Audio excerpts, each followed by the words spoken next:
I'm putting two amazing founders head to head in a first of its kind YouTube competition. I'm Julie Walters, and I am the founder and CEO of The Connected Parent.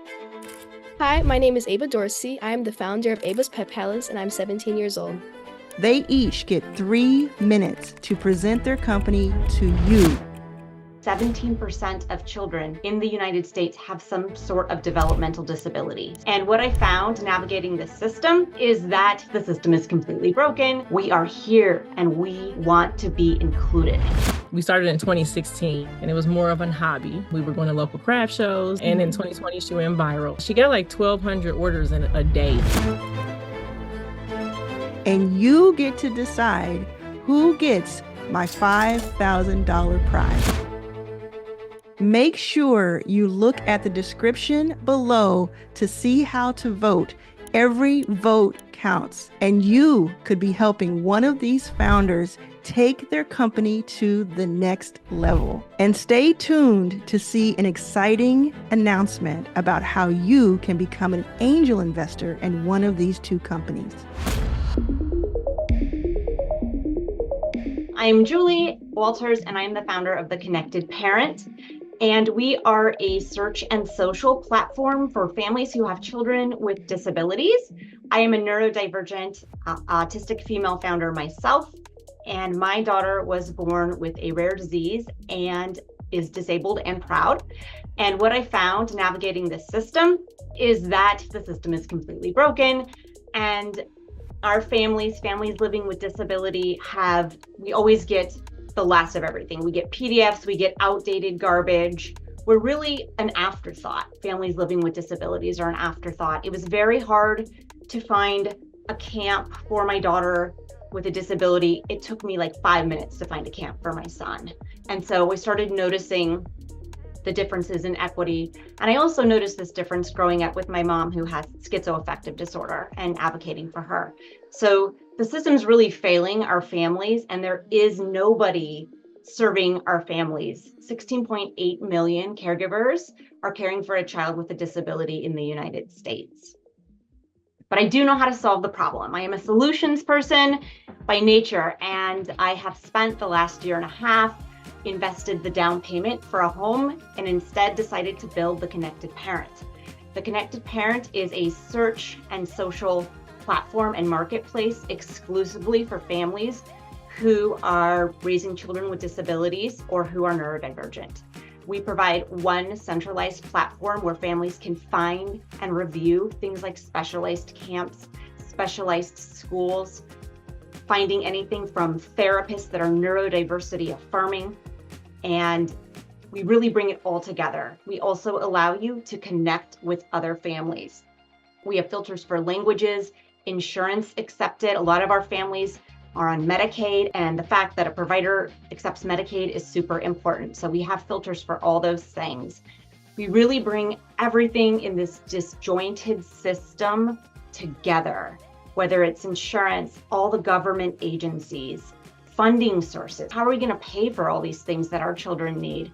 We replace the undesirable Facebook group. So we have a way where you can put in a hashtag for the rare disease my daughter has, or I could put in the hashtag for autism and find other families near me. So often our families feel isolated and disconnected from even the families in our own community. And so this is a way where you can find other families living with disability and connect with them and empower yourself and share your resources. And really, it can change lives. It did change my daughter's life when we were able to find a school for neurodivergent children. We almost missed that school, and that was why I founded The Connected Parent. We were tasked with trying to find the school for her. Our public school wasn't able to help us, but they were able to fund it for us. I'm going to stop you there because you've reached the 3 minutes. Oh, I'm sorry. Okay. It's okay. This is where I get to ask a couple of questions. So you did set it up in a great way, but now I want to understand a little bit more. Tell me a little bit more about the website itself. Can you show that on the screen? Yes, basically I'm logged in. So I would put in my zip code and it's going to show me all the resources near me within 30 miles. That's the first initial search. So families can come in and look for like specialized sports. It's very much Yelp exclusively for the disability community, along with another aspect we have. But you can search by the specialization. You can do restaurants. Are they sensory friendly, wheelchair accessible? You can search by age, which insurance they take, if it's a medical provider or a therapist, which language they speak. And importantly, especially for myself and a lot of the communities, are they neurodiversity affirming? Can you tell me a little bit about the business model? How do you make money? Yes, so right now we're bootstrapped, we're self-funded, we don't make money. The money is going to come from ads. We've already had so many people reach out to us that want to advertise. And so what we need money for going forward is we need to, and we have it designed in Figma, but it's not up yet, where we're going to be able to allow to place these ads. And we have some pretty great people who want to do ads. Why do you need money in order to be able to take ads? Wouldn't that be something a middle person? Like, I'm a non-technical founder, and so to pay our developer to do what part of it? To just program like the way the ads are going to be and how they're going to show up, because we can't show every ad to every person. So we need to be able to program in, like, if I have autism selected on my user profile, I can show you the user profiles. I want ads for things near me that are going to have, so we have to do that, and that is just expensive. So I'll give you some advice. Yeah. Find an advertiser that you can show to everyone. Put that at the top of the page for every page. You probably could even do that yourself. And then take their payment and let that payment be what you then pour into the development. Because there's going to be someone that works. If you're already getting inbound, you're miles ahead of most people with a website. Your job is to find a way to show it so you can receive that capital. Capital should never be the blocker for more capital that is being handed to you or offered to you. So you are in a really cool position with that. I just want you to know that no matter what happens today, that is something that I think a lot of people can learn from, because they may think the website has to be perfect or it has to be a perfect delivery. A lot of things can be manual and can have that beta or that MVP, minimum viable product, aspect to it. And you have already built something so beautiful here. Can you tell me what your favorite thing about your website and service is? My favorite thing is that people come to me and they thank me for it. I have had families say it has changed their lives, and that's my whole goal, is to connect people with resources. How many people are on the site today? We do not share user numbers. However, we do have a hockey stick growth curve right now, and we're growing. I would say there's definitely thousands, and these are registered members that have an account, not just traffic. Well, thousands is good to understand. So there are thousands of members on this site. Yes. Do you plan today to ever have a different revenue stream, or will it all be ad related? There are different revenue streams that have been suggested and have kind of been a sticking point for me, which is to charge the users. I feel pretty strongly that this should be a free service. When you're paying for all this other stuff, you're dealing with disability, and health equity is super important to me. So that's charging users. I do not think will be a model, but I do have a lot of other, you can do grants and things like that, but those aren't sustainable. And I also am an entrepreneur, and I want to show that you can do something amazing for the disability community. People with disabilities can work here. My daughter works here. She's 16. I'm proving to her, you can be a neurodivergent female, you can be, all these things, and make this profitable. And one of the ways you can do that, I'm sure you've already started, is to look at the Yelp model and say, how does Yelp make its money? And take what you want from it and leave what you don't want from it, right? And so I think it's really strong positioning for you to say, I do not ever want to charge our members. If you say something so bold, make sure you do it. But say, I never want to charge our members. And so we have these other 1, 2, or 3 revenue streams. One's from advertising. One could be from sponsored posts that say very clearly this is sponsored, but it's like hotels.com, Yelp, they have those sponsored posts where people can still make their own decision, but it's listed first. You only partner with people that you respect, because you want to put that in front of people. And then there may be a third one that might be merchandise or something that brings the community together, and that makes it really special. Okay, is there anything else you'd like to say? I just want to say that I think that this is something that the world needs. I think this is something that could change the way that people with disabilities, children with disabilities are raised, are seen, are connected with resources, and it can change lives.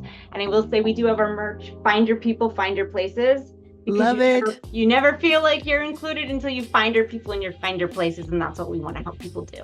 Can people buy that on the website today? They can go to our link tree and our Instagram, and definitely they can buy this shirt. Yes. That's cool. Okay, awesome. Thank you. Wonderful job. Wonderful job. Hey, it's Arlan. Don't forget to vote. Your vote counts. As a young girl, I had a passion for animals and a dream to create a healthier world for pets, people, and our planet. At just 6 years old, I drew my first business plan, and 2 years later, with the help of my parents, I made my dream a reality with Ava's Pet Palace. Hello, I'm Ava Dorsey, founder of Ava's Pet Palace. At just 17, I've transformed a childhood dream into a dynamic business. I started Ava's Pet Palace with the mission to make a positive impact on pet health through organic, all-natural dog and cat treats. Our beginnings in a small home kitchen have evolved into a movement that champions diversity and sustainability in the pet care industry. Our approach is proof that dedicated passion can lead to substantial change. Ava's Pet Palace now works with 3 co-manufacturers, and we have our dog treats in approximately 400 stores, including Target. With a dedicated team that includes my mom full-time and my dad part-time, we've navigated from humble beginnings to a significant presence in the market. As I step into my senior year of high school, we're not just scaling a business, we're nurturing a movement. Our target customers are socially conscious millennials and Gen Z pet parents who value ethical consumption. They seek organic, all-natural treat brands that actively make a positive impact. These consumers are highly engaged in social causes and prefer companies that emphasize sustainability, diversity, and community involvement.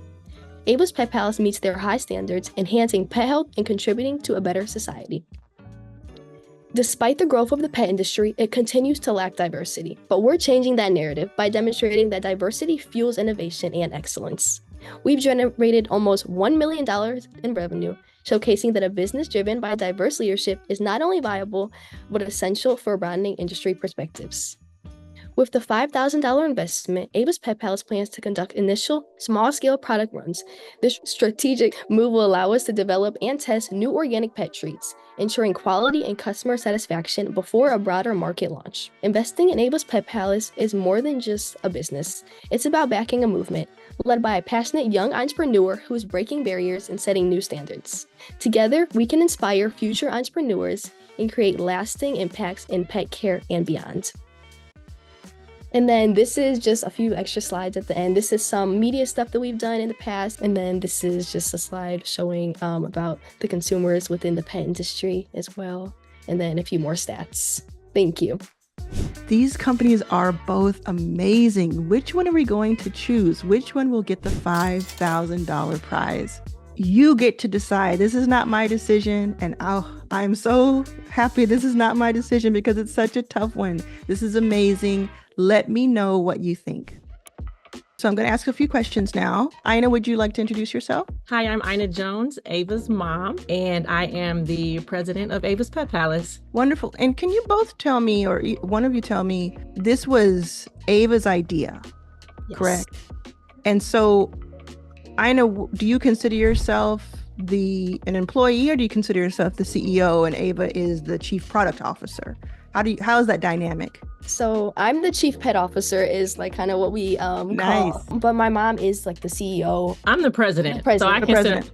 president. This is very much Ava's company. Yeah. We don't make any decisions without Ava's input. This is Ava's brand. So everything that we do goes through Ava first. We started when I was 8 officially, but Ava's Pet Palace kind of turned into more of a real business back in 2020 when we started trying to get into more retail locations. Around 2021, around that time was when we got into our first retail location. So that's kind of when we consider like when we started. We started in 2016 Mhm. and it was more of a hobby. We were going to local craft shows. Passing them out around the neighborhood. Yeah. And in 2020, she went viral. And then that's when within one day, I was giving my notice at work to be a full-time employee for Ava's Pet Palace. She got like 1,200 orders in a day. How did you fulfill those orders? Because you took them. How did you fulfill them? We did take them. So that was like a defining moment. It was like, okay, either we do this or we don't. And we decided that we were going to do it. So me and my husband, Michael, we got going. So he